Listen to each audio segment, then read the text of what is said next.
Welcome to the Dominate Your Niche podcast with me, Ruth Ferreira. Here we chat to some of today's best small business leaders, individuals who are shaking up their industry and dominating their niche. The show tackles all things business growth, from strategy, marketing and branding, and delves into the secrets of what it takes to dominate your niche. The aim of this podcast is to empower founders with big dreams, small and micro businesses, and even solopreneurs who are looking to make a big impact. People who are hungry to learn from those who have gone before them and implement that knowledge to next level in their own business. So welcome, lean in, and then go take action to propel yourself towards dominating your niche in your small business. Welcome to the latest episode of the Dominate Your Niche podcast with me, Ruth Ferreira. Today, I'm excited to introduce you to Sapna Pieroux, a multi-award-winning brand consultant, designer, author, and speaker. She works with ambitious leaders and their teams on their personal and business brands so that they can show up with clarity and confidence and increase their influence, income, and impact. Who doesn't want more of that? Key themes from our conversation include dealing with imposter syndrome and just going for it anyway, strategic partnerships, referrals, and going from being invisible to visible. An absolutely gorgeous and inspiring conversation. I can't wait for you to listen. Hi, Sapna. Welcome to the podcast. Hello, Ruth. Nice to be here. Thanks for having me. You are very welcome. It's lovely to have you on here. And I love that we have both gone with sparkles today for the podcast theme, which none of our listeners can even see. So look back on my LinkedIn and Sapna's LinkedIn for the photos of the recording. I actually went and got changed specially as well. So Sapna, you are a brand expert. So what I would love to know is, how did you come to do what you do? And how have you positioned yourself as one of the go-to people for what you do? Yeah. So what I've always worked in brand. I was drawing since I was 2. So I've kind of always been creative. And then I did a design degree and then a marketing postgrad, and I fell into media, actually. So I fell into radio, which is the least visual medium you can think of. Yeah, interesting. But I was, and people used to say, oh, so what do you do there? So I was part of the marketing team, but I would then brief out designers and brief out agencies, and but I used to deal with like all the brands that had come on radio and help the salespeople with their sales packs, like all of that. And then I realized that actually working in marketing, you didn't have as much fun as working in sales, because the salespeople went and had more jollies and got to sort of do things on expenses and go to all the gigs and all that. So I moved over to the commercial side, and I worked with like the brands like Kellogg's and Selfridges and kind of did launches. It was sponsorship and promotions, and came down to London and did that again in radio. So I spent like 7 years in radio, all very non-visual. And then I ended up working for EMAP. So it was like loads of magazines, TV, radio, events. So Sony Ericsson, Empire Awards, for example, I did the sponsorship. So it was always working with brands, amplifying their messages. I then went and worked for the Telegraph. And at this point you were employed. So when did you make the leap to setting up your own business and building your own personal brand? So it was kids. Kids. Always is, isn't it? It's always the kids. Always. I used to have quite a glamorous career. I always say my old career was quite glam. I used to hang out with them, stars and big brands and everything. And then kids came along, and after the first one, I did actually go back into media, but in a part-time capacity, just as a freelance, doing 3 days a week, because I wanted to be my child's main carer. I didn't want him to call them like the nursery people mummy or anything. So, and then the second one, I actually got postnatal depression, so I didn't go back into the workplace for about 3 years, because then I decided, my husband was setting his business up, and we decided that I was going to stay at home, especially with nursery fees for 2 children. I did that under the age of 3. Awful. It's horrendous, isn't it? Absolutely awful. And we worked out it was only going to be 10 grand better off pre-tax. So my husband went, well, all I need to do is earn another extra 10 grand and you can stay at home, like, Yeah. and not have that hassle. So we made that decision. Okay. And of course I did his branding and I did Yeah. his brochure, and his brochure got seen at an entrepreneurial event, and held up in the room as the gold standard. Oh my And he goodness. came back that Amazing. day with 7 business cards of ambitious entrepreneurs that wanted to work with me. So, Wow. so And that's your how my business. accidental business began. Okay, so you are an accidental entrepreneur. Uh-huh. Uh-huh. I love it. Amazing. And since then, you've built a strong personal brand. Can you Yeah. tell me about the strategy behind that? Well, it was really, do you know what? Like a lot of creatives, I always felt when I started out my business, I always felt surely my brand, my work will speak for itself. My work will speak for itself, right? And my work was luckily very visual as well. Mhm. So, if I put that out there and I talked about my clients, that was going to be enough. It never is, by the way. It never is it? It never is. But coming from a corporate background where you're like a smaller cog in a bigger machine, you're not encouraged to go out, step out there and shine. Mm, You're there working for the bigger brand. yeah. You're, It's not in I the corporate's interest, is it? They need not to in the be corporate's full. interest generally. Well, I think some of the more forward-thinking corporates are now Mm, doing that and moving into that space and realizing. But we'll talk about that later. But at the time, I was like used to having a big brand. It'd be like, "Hi, I'm Sapna from Kiss, or Sapna from the Telegraph, or Sapna from Chrysalis Radio," and the brand would open the doors for me. mhm. If you like, in fact, work used to come flying in through the windows. We used to get Yeah. briefs, 6-figure briefs coming in, and we'd be like, I was at the Telegraph, we'd be up against the Times. It was a 2-horse race. It was like, you could just be a bit rubbish and you'd get 50% of the deals. So it wasn't hard to sell, and suddenly you're on your own, and it's like me, myself, and Mm, I. How do I do that? So the first thing I did was obviously I created a company brand because I mhm, thought I could then say it's Sapna Pieroux from Innovisions ID. So I'd sound like I was still part of a bigger. It was just me. mhm. And then as that business sort of And grew, that's strategic in itself, is yeah, to have a company so that it's not just I'm Sapna, this is what yeah, I do, but yeah, it looks like it's something bigger. yeah.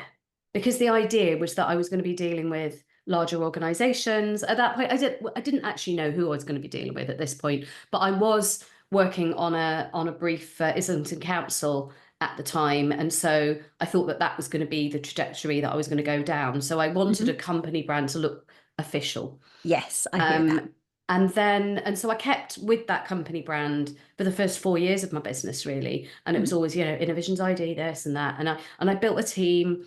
So I had like a social media manager, and I had a VA, and I had my son, bless him, is on the website as well as head of packaging and distribution. Because he sends out the brand packs. Love But it. so there was like 6 people on my team, including my son. But it was it was only when my book was coming out, when I was writing my book. Now, I ended up doing a course called Key Person of Influence. It's a Daniel Priestley, Yeah, who you may have heard of it, people. you may have heard of him. He's co-owns a company called Dent Global. And my husband had actually been doing the KPI course when that brochure got held up as the gold standard. It was in a room full of KPIs. So I ended up working with the That very is top a entrepreneurs. very happy accident. Very happy accident. And it was Daniel's dad who held it up as well. Okay, So Mr. Priestley Senior held that up, and actually Daniel's dad did the foreword in my book, like years later. But at this I point, love he it. didn't know me. He didn't know me, but he inadvertently kickstarted my business. So I ended up doing KPI because I started going to some of the events, and Daniel kept seeing me because I'd started my business with some of his clients, in Mhm, effect. He's kept saying to me, "You should join KPI. You need to be doing KPI because you're working with my business, my clients mhm, anyway." And I kept saying, "I'm not ready. I'm not ready." Imposter syndrome, and mhm. and all of that. And then eventually, I did feel ready. And I started the course, and I started writing the book. And I remember being in tears though, because then as soon as I started writing the book, all the imposter syndrome started rising Yes. again. And I'm like, what if this book isn't any good? What if nobody likes it? I'm such a people pleaser, Ruth. I'm such a people pleaser. I'm like, what if nobody likes it? What if it gets reviewed really badly? I couldn't, like, I remember my friend Jay saying, as soon as you stick your head above the parapet, be prepared for someone to take a shot. Oh my goodness. And that is such a scary thing to do, isn't it? especially with that imposter syndrome, with that inner critic, that voice in our head. So how did you move past that?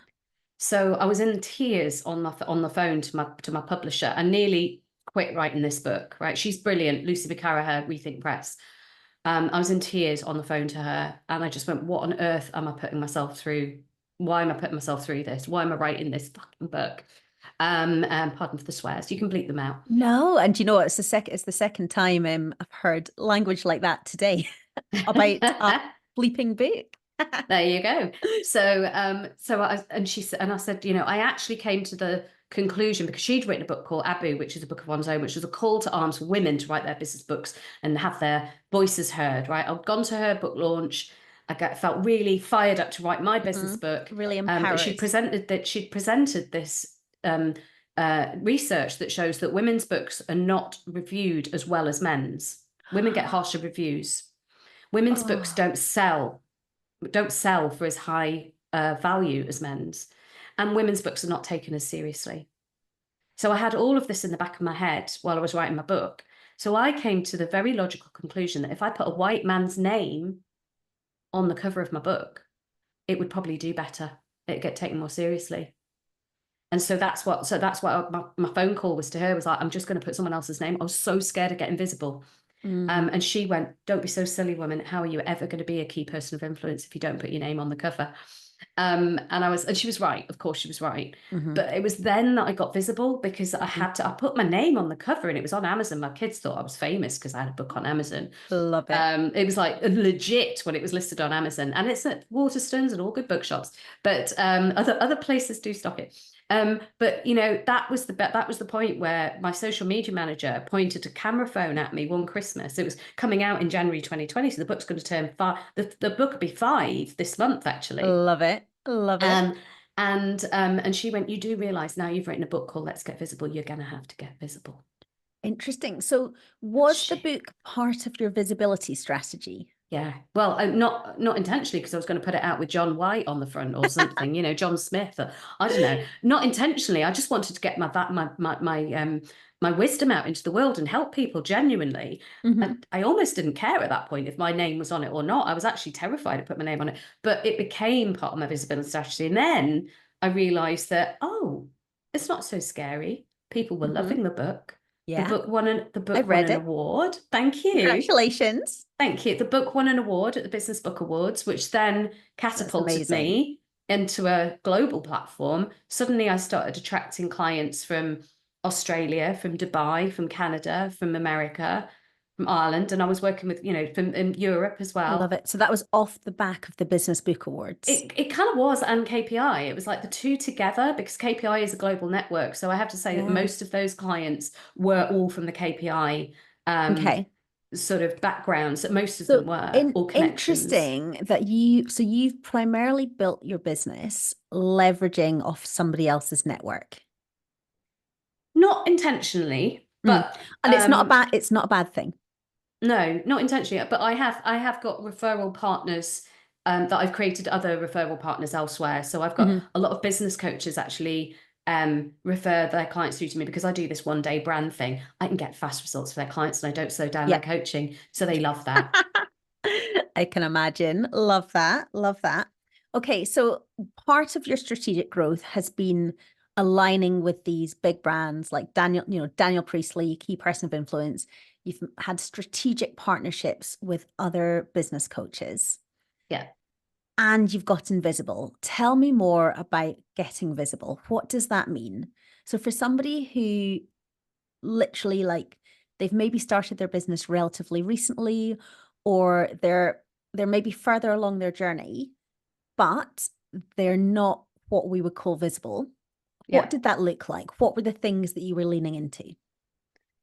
So obviously the first thing was, like, when I was not very confident in putting myself out there, was actually making sure that I got visible in front of people. Like, so networking was really important. Being seen in the right spaces where your target audiences are hanging out. Then, being friendly, being, just getting yourself known, being helpful. And once you've done a brilliant job for someone, then the referrals started coming. But a lot of my business was built on referrals before I Nice. got anywhere near creating my own, by that point then, by the time I'd written the book, I had a load of brand fans Yeah. who then bought the book, raved about the book. You gave him my 100th review as well, didn't you? Yes. Oh, I loved it. Loved it. I guess I've got 100 reviews I now. hadn't actually read the book at that point. I'd like flicked through it. But now I have. I totally stand by my review. Probably shouldn't have said that publicly. Yeah, I'm sure I could go back and edit, but no, it was, yeah, loved it. Loved it. It went very deep actually. I wasn't expecting when I ordered it. Obviously, when I picked it up, I was like, this thing's a beast. That's when I knew it was going to go deep. But yeah, brilliant. There's a lot of wisdom. It's accessible though. Yes. It is. I mean, at the time I wrote it, was 25 years of wisdom. Yeah. Working color with brands. pictures. Color pictures. Oh my God, it's the bane of my life though, because it costs so much to print it. Yeah. So other people do black and white books. I think my second book was not going to be in color because it cost me £11 to print each of those books. Wow. And they sell for 20, and Amazon take most of the money, and I get about £1 for everyone that's sold. I mean, that's a whole other conversation, I have to say, really... of like different routes of publishing. And it's probably not the right place to go into Not it. for here, no. Not for here, but another day, another day. If you're looking to grow your business, I have something that may change your life. The Success Method course is for small business owners who would like to take their business and their profits to the next level in the next 12 months. Click the link in the show notes to find out more. So listen, Sapna, I know along the way to you getting visible, you had some challenges. Oh, Can yeah. you tell me, and you've told me this story before, but in a sort of short, happy version, tell me about your brand photo shoot and how that came about. Because what I want people to hear is that things are going to get in their way. Yeah. And sometimes you've just got to make the best of it and go for it despite the circumstances. Well, I mean, I did take a break out of that. So let's go back to the book launch, won the award, global clients, businesses flying high, heading towards a 6-figure business. That was projections were all like all happening great. And then I started to feel a bit weird. Thinking I was losing my mind, actually. I started to lose my mojo. And looking back, I think it was perimenopause starting. But the following year, which was 2022, the book came out in 2020. 2021 was a great year. Both those years were great. But I started to lose my mojo a bit in 2021. 2022, I was diagnosed with cancer. Okay. Breast cancer. Now, at this point, I'd got a good following, a really strong personal brand, in the sense that people knew who I was and what I did. Somebody actually called me the KPI's KPI once. So it's like, even in the KPI forum, I was the person to go to. Awesome. So referrals were like, all there. And I'd started to increase my influence outside of that. And then I got breast cancer and I was like, fuck, that everything stops. Everything stops. I stopped promoting my business because suddenly I had other things to deal with. I had to deal with my children, who were like 9 and 11 when I was diagnosed. So had to, coach them through it. Weirdly, I felt like I needed to be a support to my husband, even though he was being a support to me. But you kind of, as a mum and as a woman, you feel that you've got to look after everyone else when you're in this situation, actually, don't you? Yeah. And manage it, because they're all worried for me. And my parents and, everyone, my friends, and they all rallied around. But the business stopped. I did still get referral work coming in. And people going, are you still working? And I was like, well, yeah, my head and my hands haven't got cancer, so I can still physically work. But I didn't want to fill my headspace with promoting the business and writing social media. I just didn't have the energy for that. And so that kind of, I had my mastectomy. So it was August, I was diagnosed, August 2022, mastectomy September 2022. And then October, it was almost like I media planned my breast cancer, because October was Breast Cancer Awareness Month. And in this point, I'd had several people in my entrepreneur circles who had podcasts. I'm sure you'd have asked if we'd have known each other then, going, shall we do a breast cancer awareness special? And that's what we did. So I ended up like coming out of my mastectomy, and in the following 2 weeks, I recorded 5 podcasts. Wow. That all went out in October, talking about breast cancer awareness. And because my best friend died of breast cancer, I had a bigger why. So it was about raising awareness and raising money for breast cancer. I raised 2.5 grand from a hospital bed post-op. And I said to my husband, I was like, well, that was a lot easier than running a half marathon, which is the last time I'd raised 2.5 grand. And he went, no, Sapna, you're actually going through cancer. That's not hard. And I was like, that shows you how much I hate running, right? So I was like, oh, lying in bed after mastectomy, much easier. So I kept myself visible in a way because I was talking about breast cancer, but I wasn't talking about my business. Now, if I'd have been more intentional about that and thought about it more, I probably would have done more on LinkedIn, but I wasn't. I was actually writing about it more on Facebook for my friends and my family. But people still found me. I did a few posts on LinkedIn. People connected with me from all over the world because of the breast cancer story. And also then I needed a bit of my tumor had to be sent to go and have it tested to see if I needed a chemo or not. So I suddenly realized I might lose my hair. So I called my brand photographer, Keir, my friend. And I said, could you do my shots like as soon as possible? Because I might need to start chemo next week. And it was half term, bless her. And she was just like, I'll come over. And she brought her daughter with her. And her daughter was bouncing on my bed with her spare camera, like joining in on the photo shoot. Oh my She goodness. couldn't put her anywhere else. So there's a lot of laughter in that photo shoot. There was a lot of fun because we had this 9-year-old to, kind of amuse as well, which was 8 at the time. And those are the shots that are now all over my LinkedIn. They're the superhero t-shirts. And I was bandaged underneath. I was 2 weeks after my mastectomy. So I was like on painkillers. I was like bandaged up to, you would not know when you look at those shots. Keir is such a great photographer. Now I look at them and I just think, when times are tough in business, and they have been, trying to get the business back up and running this year has been really tough. I came back in March. And I look at those and I'd feel really proud of myself, kind of showing up and doing those. In the end, I didn't need chemo, so I didn't lose my hair. So happy days all round. And can I just say how glad I am that you made it through and I got to meet you and be friends with you. Oh, likewise. Thank you. Okay, so question that a lot of people have is, should I build my business brand, my company brand, or my personal brand? What are your views on that? So there's many levels to that, but simply if you want to go pitching to corporates, it's quite good to have a company brand. So you can say, I'm Sapna from Innovisions ID and sound bigger than yourself. And you don't sound like a solopreneur going in if you're trying to get those bigger clients and bigger tickets. It also allows you to expand and bring in associates that are not necessarily just operating under your name.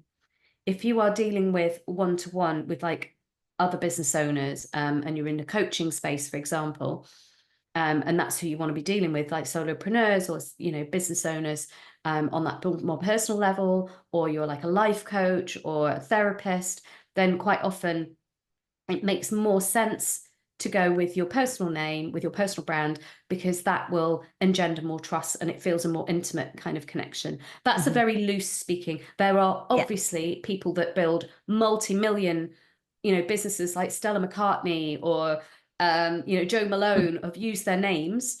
And quite often that is the case with creatives and, interior designers and fashion designers will use their name because their style is very much about to do with them as well. And it's their personal take on it. So that can work the other way. And you can go the other way. You can be just go with your name and work with corporates. But there's many different levels as to how you want to do that. But that's very loose. But you do need to build both. You do need to build both. It's just which do you focus with? I love it. Okay, so what is the one thing you wish you'd known before embarking on your business journey? Do you know what? It's actually not that scary being visible. I spent too many years feeling so scared of judgment and trolls, and we know about trolls, right? Oh, we know. I mean, I've had my first one last week and it was brutal. Thank you. Yeah. You were part of the team that picked me back up from this person who doesn't even know me. Yeah. And I had one. I had a 1-star review from Kimberly. I can only ever say it in that name, in that tone of voice, like Victoria Woods used to. Have you seen my friend Kimberly? And I don't actually know a Kimberly, but she left me a 1-star review for my award-winning book. Oh my goodness. And at first I thought, oh my God, like I mean, that's really mean. Like, who goes around doing Really? that? Like, I mean, who has people do. time? People do. But who has time? Like, they must come from a very, like, what I say to my boys, if someone's a bully, they're only very sad with their own lives. It says more about their lives than it does about yours. But 100%. So but I it's was that just fear of judgment that it was held you fear of back. judgment. And actually, what you realize is most of the world is not like that. And actually, most of the world, but it's your inner critics harder. I had a really strict dad. So I was always like trying to be the good girl and not wanting to break the rules and play, but, stay inside the lines. And actually, you realize that it's all right to be Yeah. different and it's all right to be It's all right to be to break the you. rules, Yeah. And Yeah. actually, when you're an entrepreneur, you're making the rules up as you go anyway. 100%. 100%. And I have to say, I find that hilarious that you used to not want to break the rules, because when I think about you, when I think Sapna Pieroux, I'm pretty much thinking rule breaker. I And am now. I I love am it. now. But I was like, deprogramming that good girl. There's a podcast called Deprogramming the Good Girl, and I think that's I had to teach myself it was all right to break the rules. I love it. And actually, that's how you stand out. That's how you get visible, and that's when you make your connection with other people that kind of buy into that. So it's okay. But I told the story, This Little Girl Is Me, on LinkedIn a few years ago, and it was like told a story about how when I was growing up, I was a little brown girl in slightly racist northern Britain in the 70s, and I wanted to blend in. I just wanted to look like my blonde friends with their little freckles and their blonde hair and talking about sunning and tanning solution. It was only when I got older and I tell this whole story and then I come down to London and realize that actually it's fine to look different and it's fine to stand out and it's fine to be an individual. And now I help my clients do the same. So it's sort of like tied it all back in. But yeah. Beautiful. Beautiful. And I know what I'm going to call this podcast. It's okay to break the rules. Oh. I'll check that with you. Okay. So if you could go back 20 years, actually, if Sapna 20 years ago could knock on the door, what would her reaction be to where you are now? I don't think I'd recognize myself. I'd be like, seriously, you're pretty cool.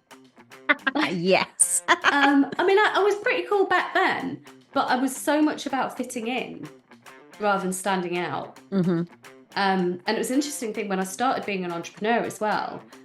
I wore black all the time because I sort of thought, well, that's what designers wear. I wore a lot of black. I had 80-90% black anyway, and I was post kids. I didn't like my figure, so I had like black's minimizing, it's slimming, it's chic. I used to work in women's magazines. Everyone wore black. It was fine.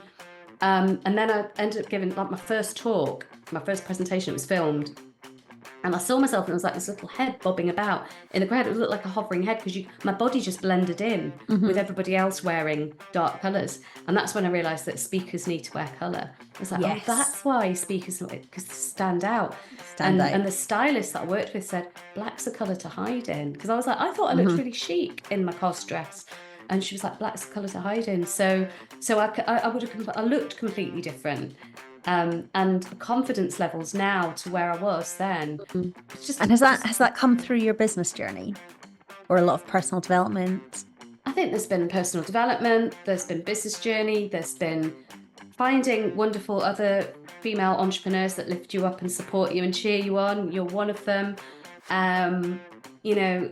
Learning from others, absolutely, and realizing that there isn't any reward for being a wallflower and not talking about your work. And actually that mindset shift of, if you're not talking about your work, you're being quite selfish, because you've got value that you can be giving to others and sharing with others. And if you're not sharing your story and your expertise and your wisdom because you're too shy that somebody might take a pop at you, or you're too shy, that's actually quite selfish if you're keeping all that knowledge to yourself. And as soon as someone reframed it like for me, it's like, oh, but I am very giving and I am very generous, so actually there's no fear now. I 100% agree with that. So I've said to some of my clients in the past, because sometimes people come to me and they're like, who am I to do this? And I will say, who are you not to? Like, how dare you not share this with the world? Because there'll be people out there who need exactly what you're offering, exactly in the way that you're offering it. And no one else will connect with them quite in the way that you do. And you're not looking for everyone. You're just looking for your people, and they need you. I'm trying. Yeah. But it's taken me all these years. Well, I mean, I've been in my business 9 years now. It's taken me a lot of work on myself and a lot of amazing women in my life to bolster me, give me a boot up the ass when I've needed it, and just get over myself, really. Get out of my own way. I love it. I love it. Listen, we need to wrap up. So for people looking to connect with you, where's the best place? LinkedIn. That's mainly where I play. Yes. Yeah. So Sapna Pieroux, LinkedIn. And what's your company website, Innervisions? It's innervisions-id.com. Awesome. So all that info is going to be in the show notes.